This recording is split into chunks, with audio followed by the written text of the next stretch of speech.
Thank you for listening to Mobility Redefined, brought to you by Modaxo. For more insights and information, please visit mobilityredefined.com. That is mobilityredefined.com. Welcome to the Mobility Redefined podcast, where we explore strategy, leadership, and innovation shaping how transport ecosystems evolve. I am Dr. Kaan Yıldızgöz, and today I'm very pleased to be joined by Dr. Francesca Pili, Executive Director and Board Member of FNM Group, the integrated mobility player headquartered in Milan and the central contributor to the public transport and infrastructure across Lombardia and northern Italy. Dr. Francesca, thank you so much for joining me today. Thank you so much, everybody. Thank you so much for inviting me, and thank you for sharing my experience. So it's a big pleasure actually today to have you joining us, because there's a lot of things discussing about your experience at FNM, the latest projects, the plans for the future, and development of mobility in Italy, because FNM is not only a major rail and bus operator, but also a strategic mobility integrator, spanning infrastructure, sustainable energy, digital mobility platforms. And also, you recently had this experience of the Winter Olympics hosting in Italy. So I'm looking forward to our conversation. One question which I want to ask is maybe general about FNM's strategic position and integrated role. Okay, FNM is a company with almost 150 years of history. And over time, we have not a simple witnessed transformation, we have governed them. Today, FNM, Ferrovie Nord Milano, is the leading integrated sustainable mobility group in Lombardy. We operate not only regional rail, but also in motorway infrastructure, renewable energy, and logistics.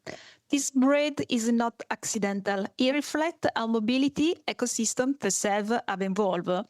Every day, for example, every single day, through Ferrovie Nord, 300-kilometer rail network, 900 train round, carry more than 200,000 passengers. And this scale gives us responsibility, but integration gives us leverage. For example, what makes our structure distinctive is that we don't operate in mobility in silos. We combine infrastructure management, transport operation, rolling stock ownership, digital system, and the energy production under one strategic vision. And if you will, I share three advantages. Tell me or not. Yeah, I think it's a very great. Please go ahead, Okay. Francesca. Okay, first, system optimization instead of fragmenting optimization. For example, when infrastructure upgrade, freight renewal, renewable energy sourcing, and digital platform are aligned. Investment generate multiplier effect and improve overall performance, not just individual asset. Second, in a regional as economic dense as Lombardy, mobility is not a simple transport. It is economic infrastructure. Being integrate allows us to respond faster to demand shift, regulatory charge, energy volatility, or extraordinary events as Milano-Cortina. And third, our 2024-2029 strategic plan allocated 1.3 billion in investment, with mobility and renewable energy as the two core pillars. It reflects a clear conviction. The future of transport is inseparable from the energy transition and digital transformation. That's great. Actually, I mean, you are underlining very important points as part of your future strategic plan. And maybe if we can go some of them in more details, Dr. Francesca, is the first one, which I want to go detail, is a little bit about this, sustainability and the decarbonization, which are very strategic anchors I see as part of your strategic plan as well.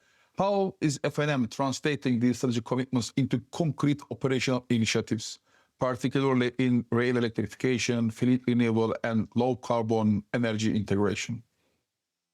Sustainability for us is not a label. It is embedded in our governance and in our industrial strategy. At FNM, sustainability is anchored at board level and fully integrate into strategic planning and investment decision. Environmental, social, and economic dimension are not treated separately, but they involve together. And this commit is measurable.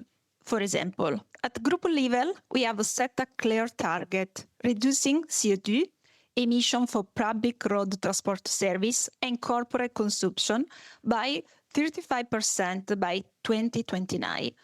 The question, of course, is how, and we are pursuing this objective along three main directions. First, fleet and infrastructure transformation.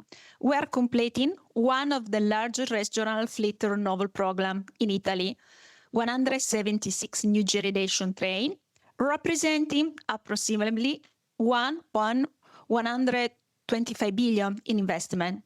These trains are more energy efficient, equipped with regenerative braking system, and designed to reduce emission per passenger kilometer while improve reliability and passenger experience.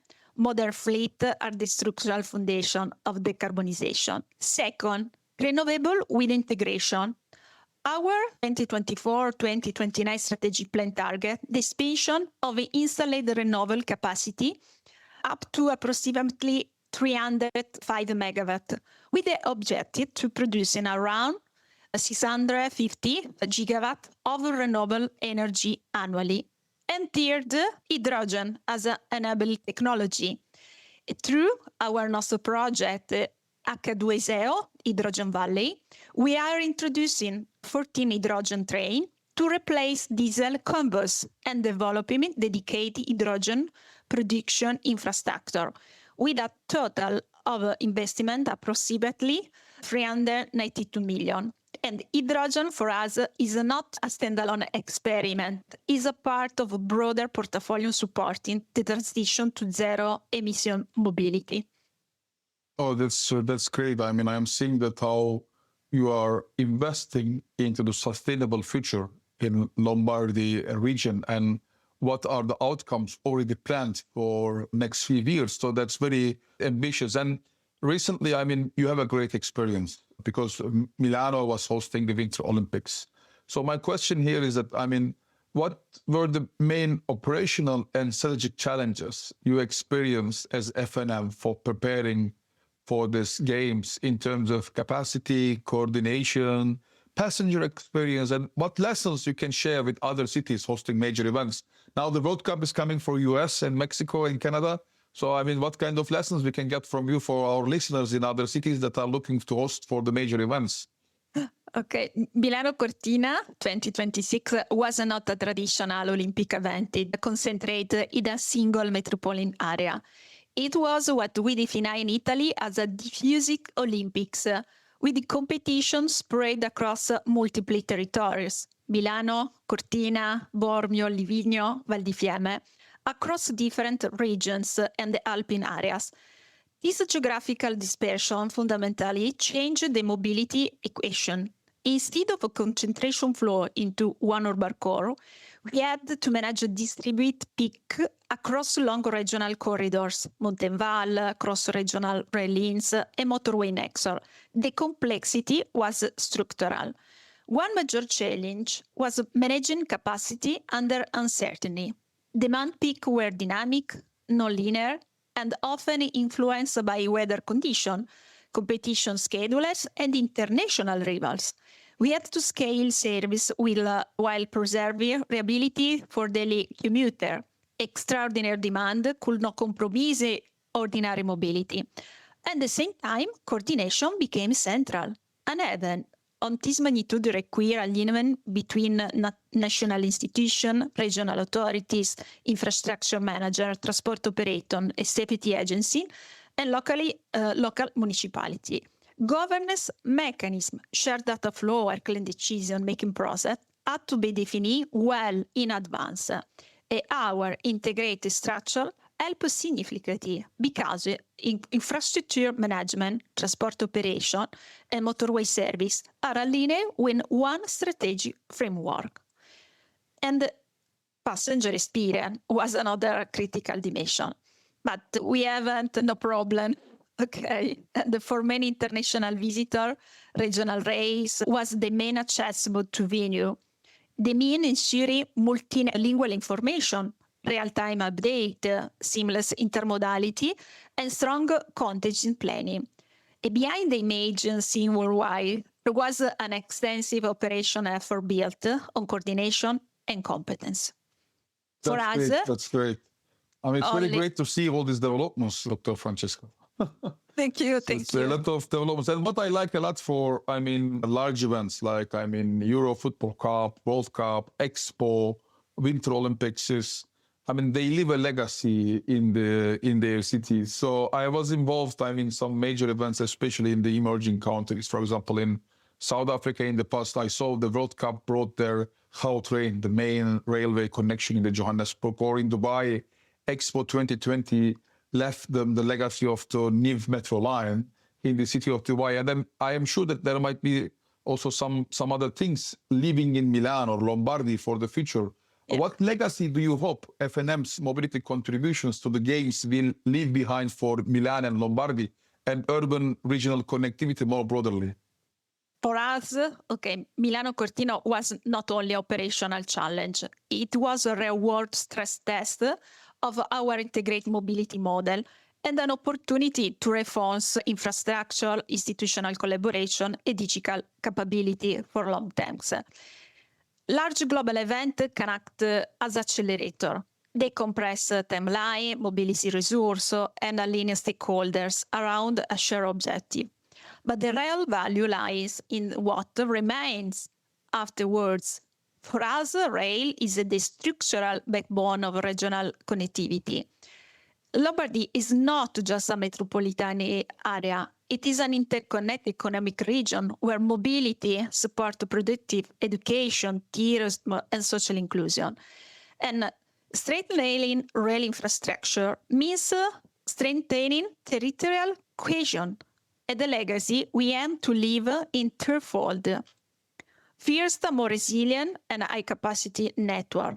Investment linked to the Games improve reliability, digital control system, station accessibility, and interchange efficiency.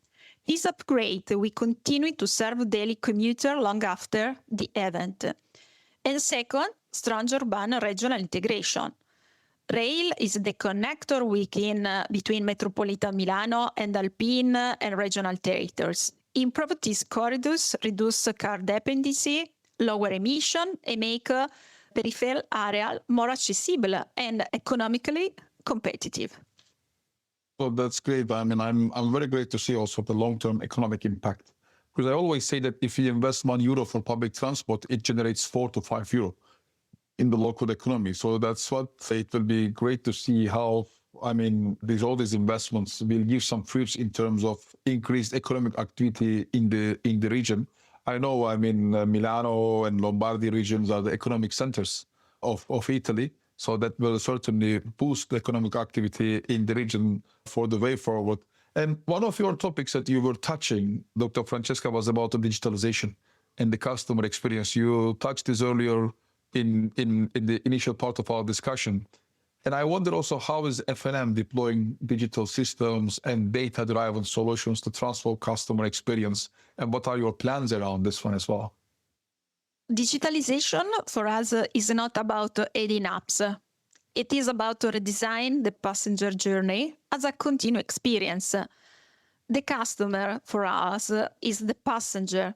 A passenger do not think in terms of operator. They think in terms of destination. And they expect one seamless journey, not multiple disconnect segments. And that expectation forces mobility provider to move behind organization boundaries. And at FNM, digital transformation operates on two complementary levels. When the operation side, we use data-driven system to monitor infrastructure, rolling stock, and traffic flow in real time. Digital control rooms support predictive maintenance, traffic optimization, and faster response to disruption. Reliability remains the foundation of customer experience. And artificial intelligence is increasing part of this transformation. We are exploring AI-based tool to enhance operation efficiently, automate process, and improve service responsiveness. But technology alone is not sufficient. This is why we are investing in AI literacy and training programs for our employees. Digital transformation requires cultural transformation. And is connected direct to multimodal integration in Lombardy because we operate across infrastructure, service, and motorway system. Digital platform allow us to integrate data across the model. This integration improve interchange planning, timetable synchronization, and transparency for user. And ultimately, technology is not the goal. Trust is the goal. And digital capability, combined with the skill and trained people, are what allow large regional mobility system to earn and maintain the trust. I think I highlight the sentence a lot that you say digital transformation need cultural transformation. That's very essential. So that's quite an essential, especially when we are looking at the last 10 years, let's say, challenges. And if we look forward for the, let's say, the vision for the future. And if we discuss for the, let's say, the vision, let's say like a 2030 vision for a regional mobility, I mean, what kind of, significant opportunities or biggest risks that you are seeing for the future of mobility, and what capability or mindset should mobility leaders build today to succeed in that horizon? Looking toward 2030, MBI regional mobility systems are entering what I could call a structural transition phase. Globally, we are already seeing early signals. Private car dependency is expected to decline in main major urban regions, while new mobility forms, including shared autonomous shuttle, begin to gain relevance. But this transition will be not uniform. Tier 1 cities in China are accelerate mass transit expansion and experiment with the robo shuttle. Large Europa cities are strengthening multimodal public transport and micromobility, and car-reliant USA metropolises are introducing shared autonomous solutions, but the private vehicle will still dominate for a long time. Lombardy sits in a unique Europe position. We are not a hyper-dense megacity like Shanghai, not a car-dependent metropolis like Los Angeles. We are a polycentric, economic dense region where urban and regional mobility must coexist. And in that context, I see three major opportunities. One is modal rebalancing. If rail, micromobility, and shared service become more integrated and digital connected, we can gradually reduce structural dependency on private vehicle without compromising the accessibility. Autonomous technologies can improve safety, optimize capacity, and enable more flexible service in low-density and peripheral areas. However, Europe must approach autonomous mobility differently from other regions. In China, development can scale weaker through strong central coordination. In the United States, innovation is often market-driven. And in Europe, regulatory alignment, safety standard, and public acceptance will be decided. So, the bigger risk, in my view, are fragmentation and inertia. Fragmentation between operators, technology, and governance leave can slow down transformation. Inertia, cultural and institutional, can prevent organisms from adapting at the speed technology evolves. This is why mindset matters. Mobility leaders must think in ecosystem, not in asset. They must invest in AI literacy and digital capability in their workforce. And so they must engage regulatory properly, shaping, say, frameworks for autonomous mobile rating that reacted to them. So that's a great insight and a lot of recommendations for the different players in the market for the future. And I really like what you are telling. Dr. Pili, thank you so much for sharing your insights on integrated mobility strategy, sustainable transformation, multi-stakeholder coordination, the trends, your experience around the Winter Olympics, your vision for for the future and the plans. That was all great. And before we close, is there any other message you would like to leave with the mobility leaders who are balancing the legacy service delivery with future-ready transformation? Are there anything else before we conclude that you would like to add? Okay, thank you. If I had to leave one message to mobility leaders, it will be this. Innovation is not only about technology, it's about people. The future of mobility will be shaped by digitalization, automation, and new energy system. But what truly makes transformation, sustainability, is the quality of the people who lead it and the culture we build inside our organization. We need leaders who are curious, responsible, and inclusion. And we need teams that are digital skilled, but also socially aware. That's a great conclusion. That's a great conclusion. Thank you. That's a great conclusion. People first. I say now maybe with one slogan word at the end of this podcast as the people first, either as the employees or also as the customers, the users of the public transport systems.